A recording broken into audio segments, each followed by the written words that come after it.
Hello sa mga Gemini, guys. Ang reading na to ay para sa inyo at sa mga nagse-celebrate ng kanilang kaarawan, guys, hanggang June 21. Ng kaarawan, para to sa inyo, Gemini. Tingnan natin ang inyong sitwasyon at hihingi tayo ng advice sa inyong mga guidance. Gemini, para to sa inyo.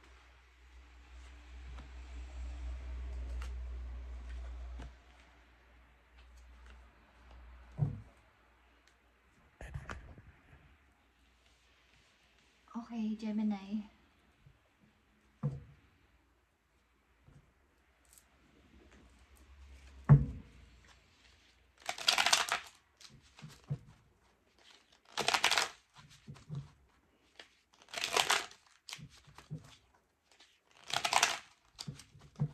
Tingnan natin ang inyong mga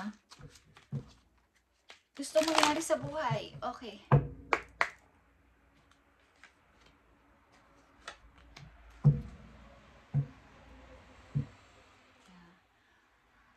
I want ng freedom. Okay, gusto ko ng freedom. Ba't may mga responsibilidad ako? Tingnan natin ang inyong pag-ibig, guys. Silipin natin ang inyong pag-ibig. Ang gusto sabihin sa inyo na inyong person. Ito naman ay kasama ninyo o nasa malayo is, can you hear me? Whisper your name. Okay, tinatawag ka ng yung person sa yung pangalan. Malamang magkalayo kayo ng yung person, Gemini. Okay.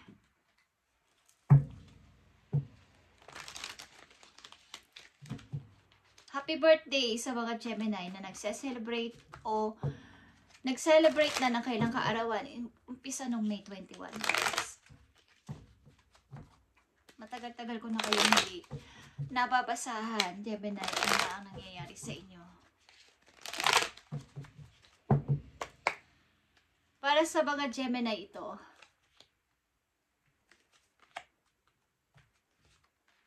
oh, masaya naman kayo, guys. Okay, may dalawa ditong death.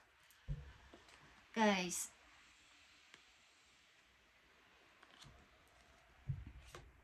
meron ba kayong nawalang kamag-anak or mahal sa buhay? Or meron kayong nilisa na sitwasyon?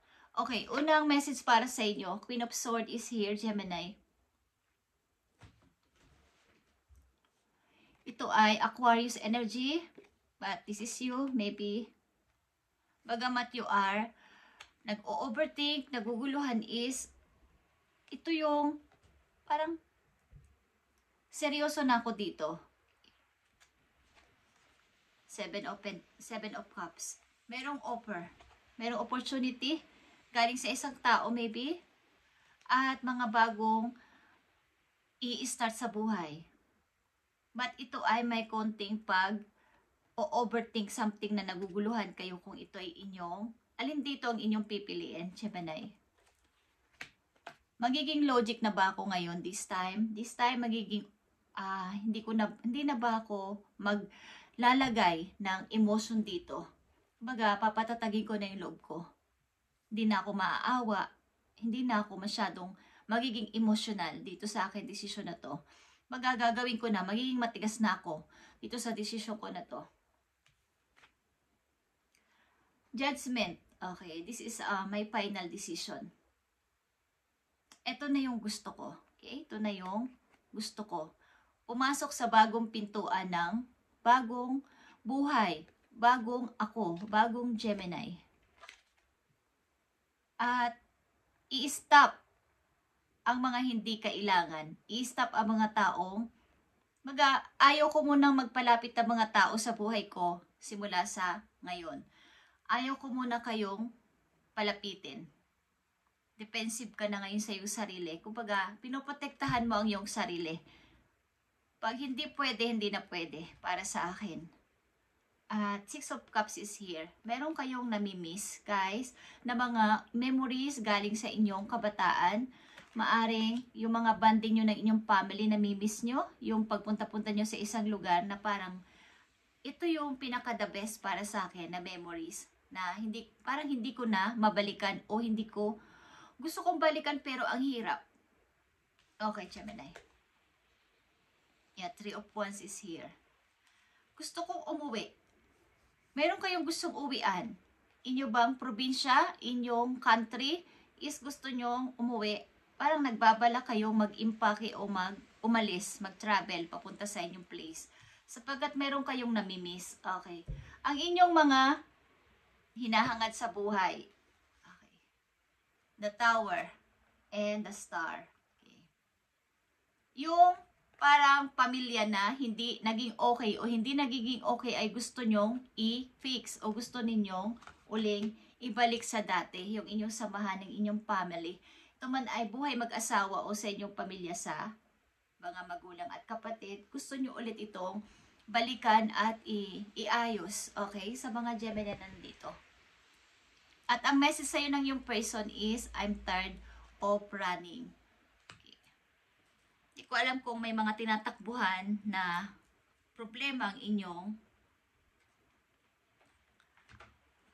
karelasyon o tinatakbuhan niya kayo para tumakas sa inyo. Kumbaga, tinatakasan niya yung mahal ko si Gemini pero pinapatunayan ko na ayaw ko na. Parang kahit malayo na kayo o magkalayo na kayo ng tao na to is minimension niya pa ng yung pangalan sa hangin. Okay? Message sa mga Gemini dito sa inyong mga decision na to, guys. Ito ay offer. Mani ito ay bagong tao sa buhay ninyo.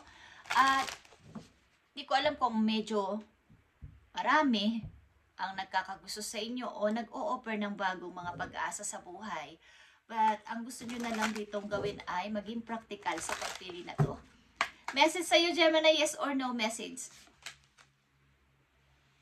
Fulfilling your desire, being refreshed, moving. Okay. Yes, ang sagot sa'yo, Gemini, ikaw ay mag-moving something na maglilipat. Okay. Ito yung dinidesire ng heart mo. Maaring moving. Makapag-refresh naman kahit papano. Maybe, may nangyaring hindi maganda hindi ko alam sa pamilya ninyo or sa inyong mga mahal sa buhay na merong mga aksidente, guys. Huwag naman sana, pero meron. Okay. Merong nagbabadya ako, hindi pa ito nangyayari. Kaya mag-ingat din kayo sa inyong pagmamaneho. Kung kayo ay nagdadrive ng kotse, kayo ay mag-ingat sa inyong pag-alis-alis. Okay? Mag-ingat kayo sa inyong pagdadrive. Gemini, tingnan natin dito ang inyong sitwasyon. Dito sa una, may mga offer sa inyo dito ang mga tao o isang tao. Gusto ninyong piliin ito sa pamamaraan na praktikal at hindi gagamitan ng emosyon. Gemini, happy birthday sa'yo. Andito ang focus on your priorities. Okay, kung pipiliin mo ang nandito sa taas na mga offer sa'yo ng isang tao o ng isang opportunity is, mag-focus ka sa priorities mo. Ano ba talaga ang gusto ko?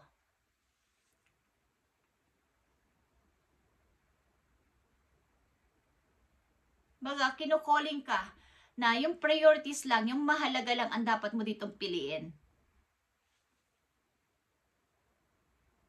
Even a small assurance time devoted to your priorities will help you feel better and more confident.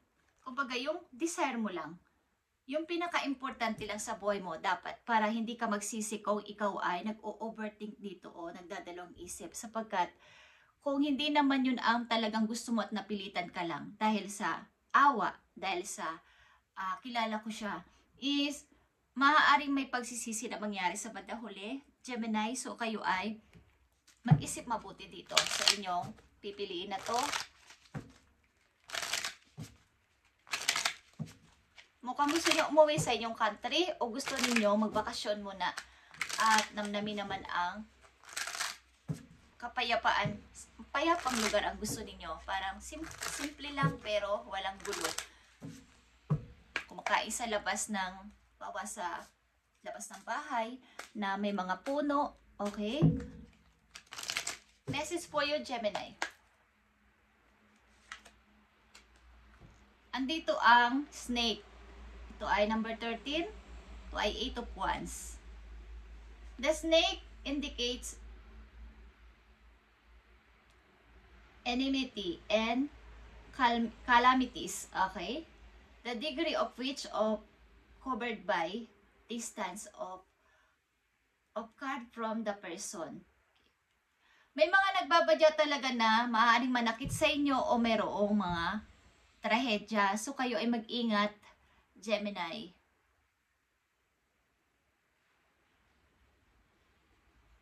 May mga enemy kayo sa paligid. Something na may nagagalit sa inyo. May ahas sa paligid.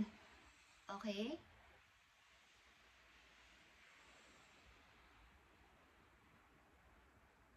Calamities. Something. Okay.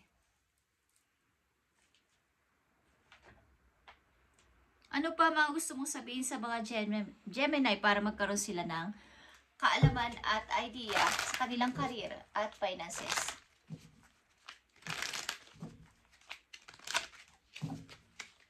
Information para sa mga Gemini para magkaroon sila ng kaalaman sa kanilang career or finances.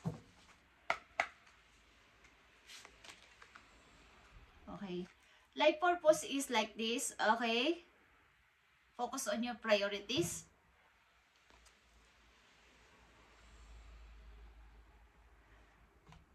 Ano ba ang meaning sa'yo? Bakit ka nag-i-stay o nag-o-overthink ka dito para hindi pumili? Ano ang meaning sa'yo? Ito ba ay need mo?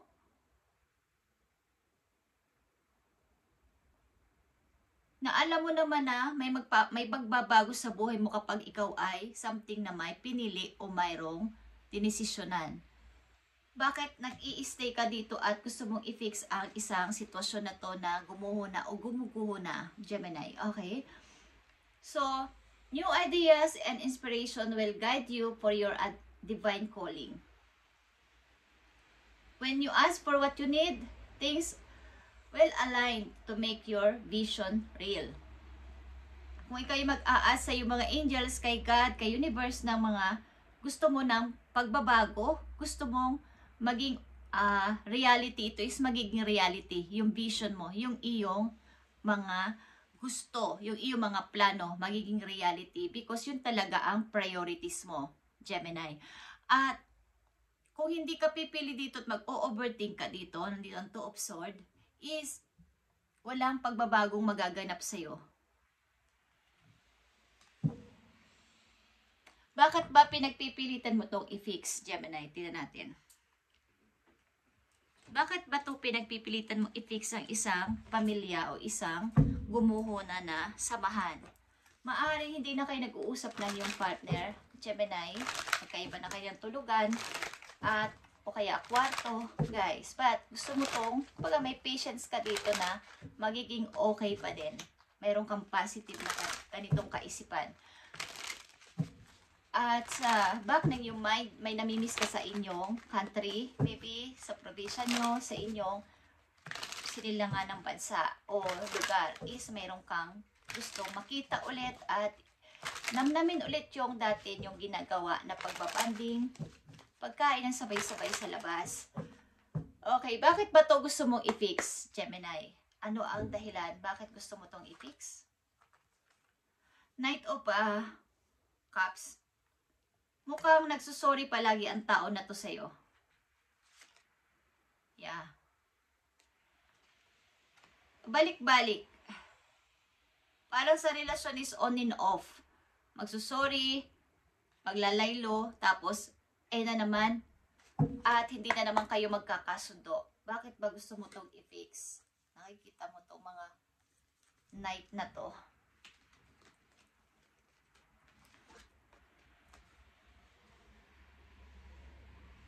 Puro ito pagbibigay ng panunuyo, pag-aalok, pag-o-offer again ng person na to sa'yo. Mukhang ikaw ay nadadala niya sa ganito at naaawa ka maybe sa tao na to. Yeah. Andito ulit ang temperance. Andito ang hope, andito ang star, at nandito ang temperance. Patience and hope. Umaasa na sana maging okay. Okay? Sinasalin-salin mo yung water sa Two of Cups. Sa 2 cups na to para maging okay. Maging balanse ang lahat. Ano ba ang nararamdaman mo sa tao na to o sa sitwasyon na to? Kasal kayo maybe ng person na to. O something na gusto mo ulit itong buuin. Ang nasirang tower na to, ang nasirang tahanan na to. Gusto mo ulit mabalik yung saya, yung inyong viniled o tinatag na samahan o binuong pagsasama. Gusto mo ulit itong maging masaya at maging okay. Ano pa ang iyong naiisipan dito, Gemini? Four of Cups. Dahil nga, meron ka pang pag-ibig sa tao na to. Hinihintay mo to. At hinihintay mo yung kanyang pagbabago, yung kanyang effort na Gemini, magbabago na talaga ako. Ito na yon. Kaya yung mga offer na dumadating is hindi mo nakikita. Yung offer ng ibang tao, offer ni God sa'yo, offer ni Universe sa'yo, na ang kapalaran ay you can't see clear. Hindi mo nakikita sapagkat hinihintay mo talaga ang tao na to. At umaasa ka na sana pagdating ng panahon ay magbago pa din o mabago pa din ang sitwasyon namin sapagkat siguro mahalaga sa iyo ang salitang kasal o tahanan, ang pamilya. So ayaw mo ng broken family. Maaring ang ilan sa inyo ay broken family ang inyong pinagis ng pamilya. So, ayaw mo maulit ang kasaysayan na yun sa iyong present. Last message for you, Gemini.